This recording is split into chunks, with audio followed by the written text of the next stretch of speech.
Alors, nous nous intéressons à présent au moment d'une force, non pas par rapport à un point, mais par rapport à un axe delta.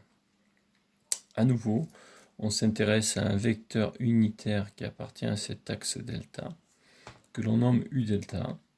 En nouveau, on prend un point O qui appartient à cet axe delta, et la définition du moment de la force, non pas par rapport à un point, mais par rapport à un axe, c'est moment, alors soit au point fixe de delta, U delta, vecteur unitaire parallèle à delta, moment de la force par rapport à delta, c'est un scalaire, attention, ce n'est pas un vecteur, c'est le moment de la force par rapport à O, scalaire U delta.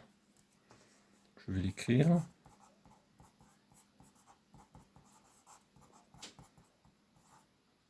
Ça, c'est un vecteur. Et on fait un produit scalaire. Et on obtient moment de O de F par rapport à O, scalaire U delta, c'est le moment de la force par rapport à l'axe delta. Indépendance du moment de la force par rapport à delta, par rapport au point O que l'on prend sous delta. On peut prendre plusieurs points O possibles, ça donnera toujours le même résultat. Comment on démontre ceci? Le moment de F par rapport à delta, c'est OM vectoriel F scalaire U delta. Ce OM, je peux le décomposer en OO' plus O'M, vectoriel F, le tout scalaire U delta. Le tout scalaire U delta. Je distribue, ça fait OO' vectoriel F scalaire U delta, qui est nécessairement nul, puisque OO' vectoriel F est forcément perpendiculaire à U delta, sachant que OO' est parallèle à U delta.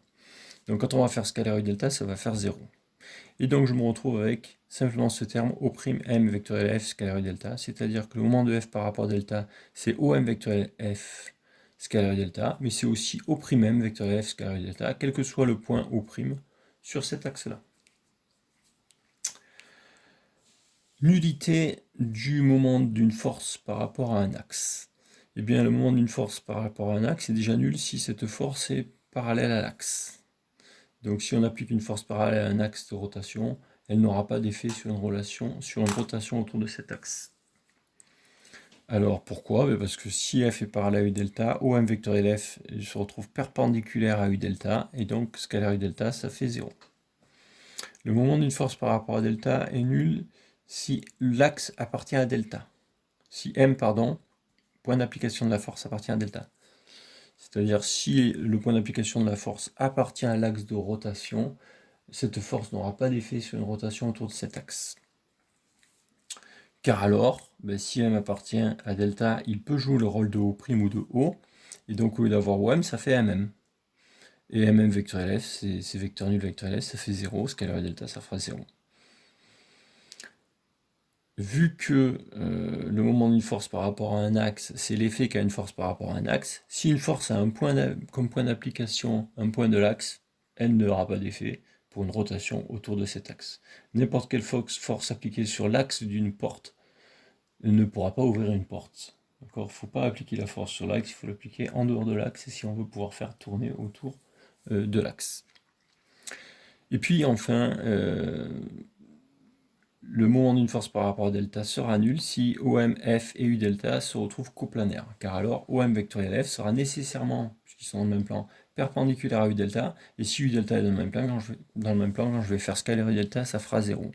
Donc dans ce cas-là encore, le moment d'une force par rapport à delta est nul. Donc voilà des cas où ça rend nul le moment d'une force par rapport à delta. Or, le moment d'une force par rapport à delta, c'est ce que nous allons voir ici, signification physique du moment d'une force par rapport à delta. Eh bien, le moment d'une force par rapport à delta, c'est l'effet qu'a une force par rapport à un axe delta. Donc, si on s'intéresse à la signification physique, on va se rappeler d'un truc qu'on avait dit au début. On avait mis ce schéma-là, on avait parlé de ce schéma-là. Et on avait dit que les moments de F1, F2, F3, F4 et F5 par rapport à O étaient non nuls. Et on trouvait le moment de F5 non nul, on trouvait que c'était bizarre. Mais F5 pourrait bien faire tourner M5 autour de O. Par contre, il ne peut pas faire tourner autour de cet axe, comparé à cet axe-là de rotation. F5 ne peut pas faire tourner autour de cet axe.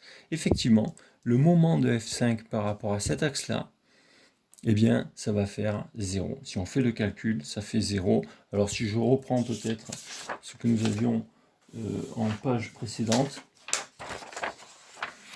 Voilà, le moment de F5 était ici, et nous avions trouvé que le moment de F5, c'était RFEX, d'accord? Et si maintenant on cherche le moment par rapport à O, du coup, et si on veut le moment par rapport à l'axe OEZ, qui est l'axe naturel de cette roue, c'est bien OEZ, l'axe de rotation, et bien le moment de F5, cette fois je vais faire RFEX scalaire EZ, et ça, ben, ça va faire 0. C'est-à-dire que F5 n'a pas d'effet pour une rotation autour de l'axe delta égale OEZ. C'est ça la différence entre le moment par rapport à un axe et le moment par rapport à un point. F5 a un moment non nul par rapport à O, le vecteur moment par rapport à O qui n'est pas le vecteur nul, mais par contre, F5 a un moment nul par rapport à l'axe OEZ. F5 n'a pas d'effet sur une rotation autour de l'axe OEZ.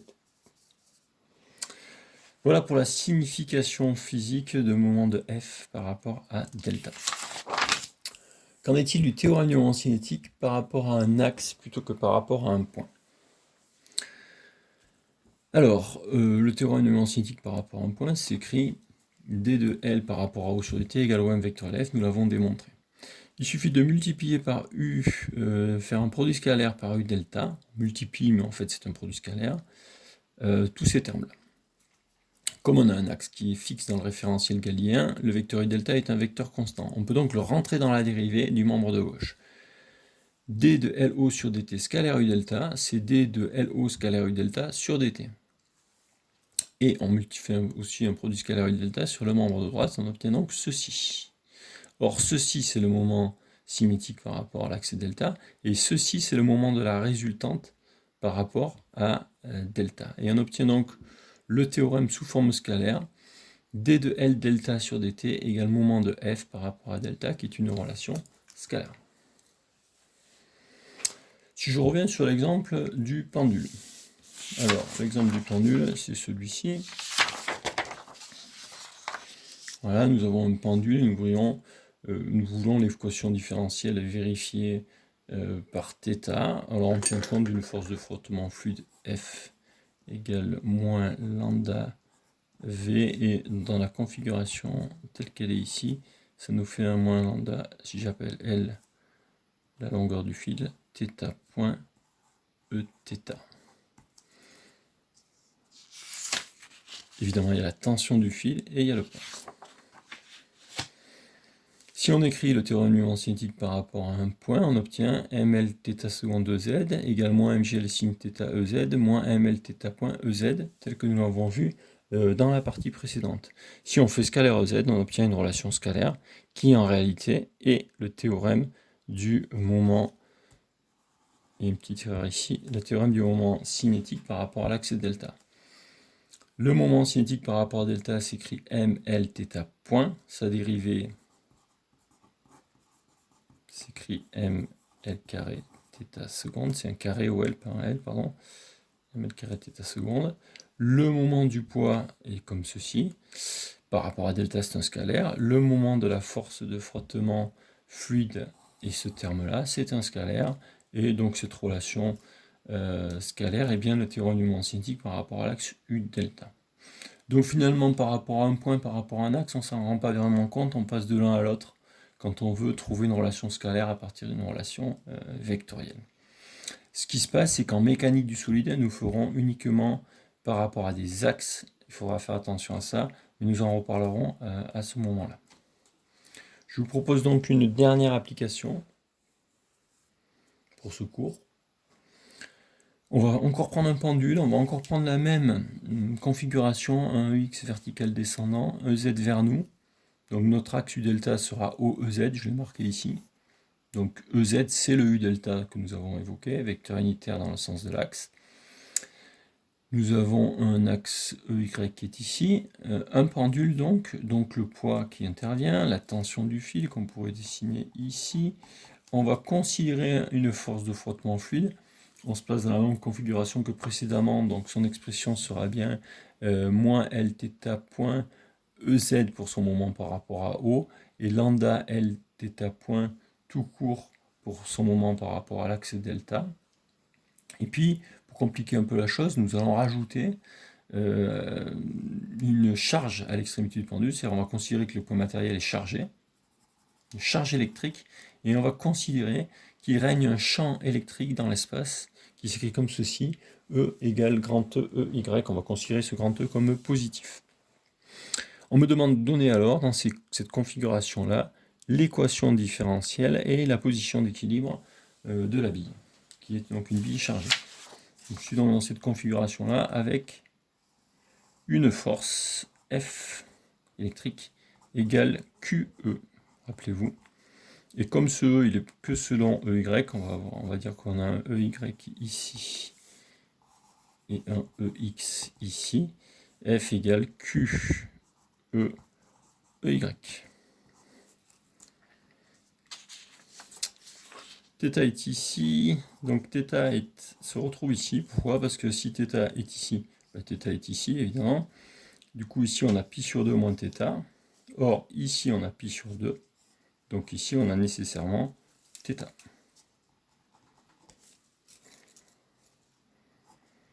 Très certainement, nous aurons à projeter cette force F, dont la norme vaut QE, sur E, θ, ER. Il faudra bien se servir de cet angle-là. Quand on veut projeter une force, il faut toujours venir coller l'angle à la force.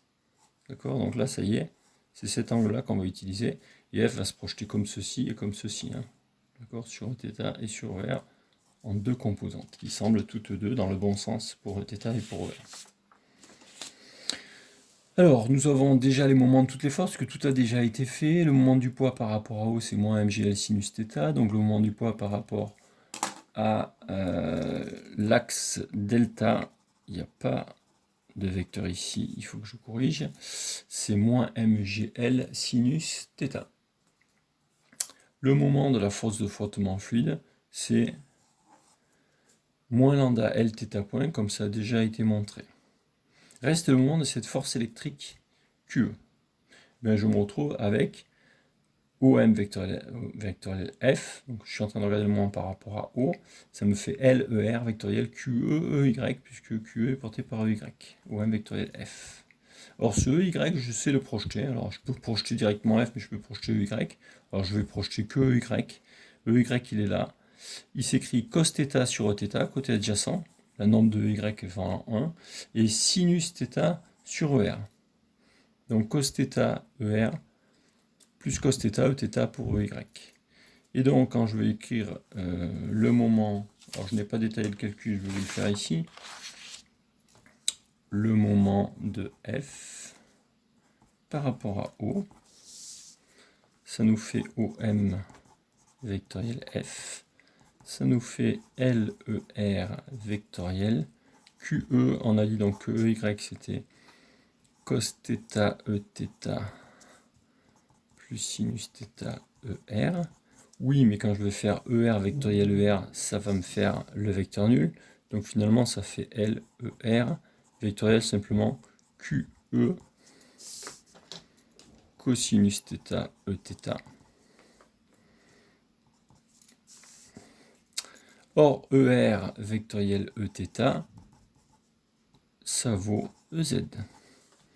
ER vectoriel Eθ, on dévisse de R vers Eθ, on dévisse, ça vient vers nous, vers là, ça monte et ça fait EZ. Donc ça nous fait LQE cosinus θ EZ. Et donc le moment de F par rapport à delta, qui est un scalaire, qui est le moment de F par rapport au scalaire EZ, est égal à LQE cosinus θ. C'est ce que nous avons écrit ici. Moment par rapport à O, c'est LQE cos θ EZ. Moment par rapport à l'axe delta de F, c'est LQE cos θ. Ainsi, le théorème du moment cinétique par rapport à l'axe delta s'écrit d de L θ sur dt, ça nous fait m L carré θ seconde. Moment du poids par rapport à delta, moins mgl sinus θ. Moment de la force électrique LQE cos θ. Moment de la force de frottement fluide, moins lambda L θ point. Ceci constitue l'équation différentielle non linéaire du mouvement. Si l'on s'intéresse à présent à la statique, eh bien la statique, ce sont les solutions, s'il existe, les positions d'équilibre sont les solutions constantes à l'équation différentielle, qui vérifie θ égale θ ec égale constante. Dans ce cas-là, θ point est nul, θ seconde est nul, et θ vaut θ ec. θ seconde est nul, ça me fait un 0. θ point est nul, ça me fait un 0.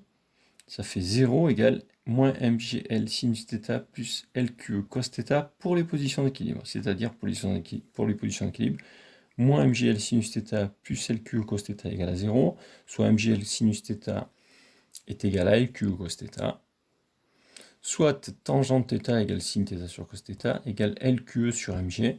Nous avons les L qui disparaissent, égale QE sur mg. Tangente θ équilibre égale QE sur mg. Voilà le résultat que nous obtenons. Soit θ équilibre égale arc tangente de QE sur mg. Ce résultat il est parfaitement logique. Si QE est très grand devant mg, alors θ ec va tendre vers pi sur 2, parce que ça nous fait arc tangente de quelque chose de très grand, disons arc tangente de l'infini. Ça nous fait θ ec qui tend vers pi sur 2, c'est-à-dire que si la force électrique est très très grande, et plus grande que le poids, il va avoir tendance à se mettre, la masse lotte va avoir tendance à se mettre dans cette position-là. Si en revanche, mg est très grand devant QE, c'est-à-dire on a une masse lotte qui est très massive et un champ électrique pas trop important, eh bien on va avoir les positions d'équilibre habituelles comme s'il n'y avait pas le champ électrique finalement, qui vont être verticales. Et on va avoir θ équilibre égal à 0, c'est-à-dire que la position d'équilibre sera ainsi. Voilà, donc pour l'application du théorème du moment cinétique par rapport à un axe, ça diffère très peu du théorème du moment cinétique par rapport à un point, et quand on le fait par rapport à un point, fatalement toujours, au final, on finira par le faire par rapport à un axe pour obtenir une équation scalaire, puisque l'équation différentielle, elle est scalaire. Concernant le moment de la force F par rapport à O, on aurait pu éventuellement travailler avec le bras de levier, je vous rappelle, ça fait un petit rappel, on prolonge la force, la droite qui apporte la force, on regarde sa distance par rapport à O, c'est son bras de levier de cette force. Donc le bras de levier de F, c'est ça. Et bien ça fait L cos θ, si vous regardez bien. Donc le moment de la force, c'est le bras de levier, L cos θ, fois la force QE. QE L cos θ. Ensuite, pourquoi plus Z? Cette force a tendance à faire tourner dans ce sens-là, qui est sens compatible avec Z, donc bras de levier fois la force fois plus Z, donc L cos θ fois QEZ, on a le résultat directement sans appliquer de produit vectoriel. Vous pouvez le faire également avec le poids, je prolonge le poids, son bras de levier il est là, distance entre la droite qui porte le poids et le point O. Ce bras de levier, vu que θ est ici et L est ici, c'est aussi ceci, c'est L sinus θ. Le bras de levier du poids, c'est L sinus θ. Le moment du poids, c'est norme du poids fois bras de levier du poids. MGL sinus θ. Est-ce que je mets un plus ou un moins? Le poids a tendance à faire tourner dans ce sens-là. Dans ce sens-là, on visse, ça correspond à ceci. Ça n'est pas compatible avec l'axe EZ, donc je mets un moins. Moins MGL sin θ. EZ pour le moment par rapport à O, moins MGL sinus θ tout court pour le moment par rapport à l'axe. Voilà pour ce cours sur le théorème du moment cinétique. Prochain cours, ce sera sur les particules chargées dans les champs. Et vous aurez également une vidéo de ce type. Merci.